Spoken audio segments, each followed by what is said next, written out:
anytime an opportunity presents itself, don't just reject it out of hand. Sit back and think and say, what is this about? And would I enjoy it?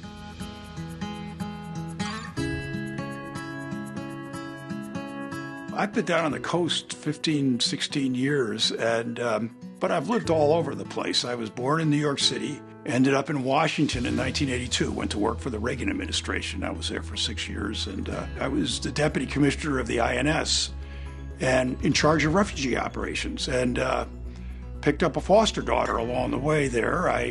When I was in the Philippines, and Amrong is my oldest of 5 children. Went back into industry in 1988. Ended up going to Turkey to run a business there. We adopted 2 children who had been in a Turkish orphanage for 3.5 years without a visitor. So Leonard and Emma, Leonard Bahadur and Emma Pinar, they were the adopted children. Came back to the States, was in Dallas, and then joined the second Bush administration right before 9/11. In fact, I was in the White House complex on 9/11. I ran an agency. It's an interesting assignment. I ran the workforce agency in Indiana and created a program that helped offenders exiting the prison system secure work. It's one of the things I'm really particularly proud of because it gave them a fresh chance. I believe in fresh chances. What brought me here was my son, Oliver.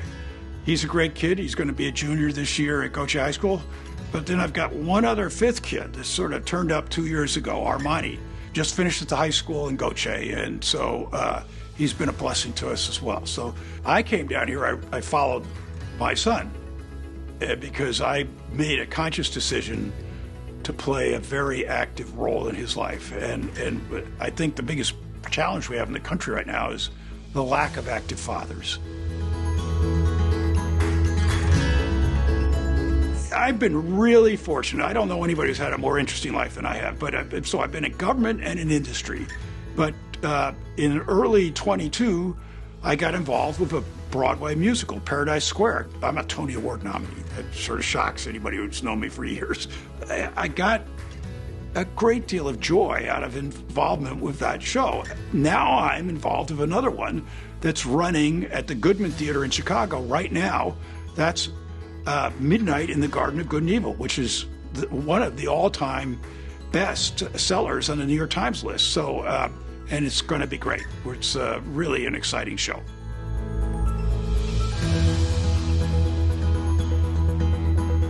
I do think that the country is struggling with the issue of mental health, and I've been actively involved with it and supported organizations that are involved with addressing mental health challenges and getting counseling help if you're just dealing with regular issues like a divorce or workforce issues. I just think it's so important to be able to talk to somebody. Family members are great, but it's important also to talk to somebody who's objective, who can say, those 3 things are all correct, but the 4th thing, you really ought to work on it.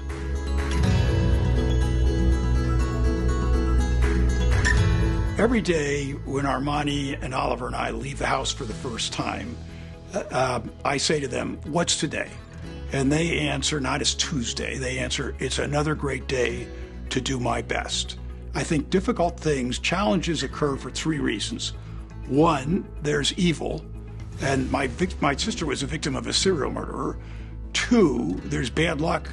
My brother got very significant mental illness, paranoid schizophrenia, hospitalized involuntarily a number of times. That's bad luck. And then there's some self-inflicted wounds, and I've had a few of those. But it doesn't matter what the source of your challenges is. They each call for the same response. You say, how did I get here? Where am I now? What am I going to do? And then you stand up, and this is important, you smile and you go forward.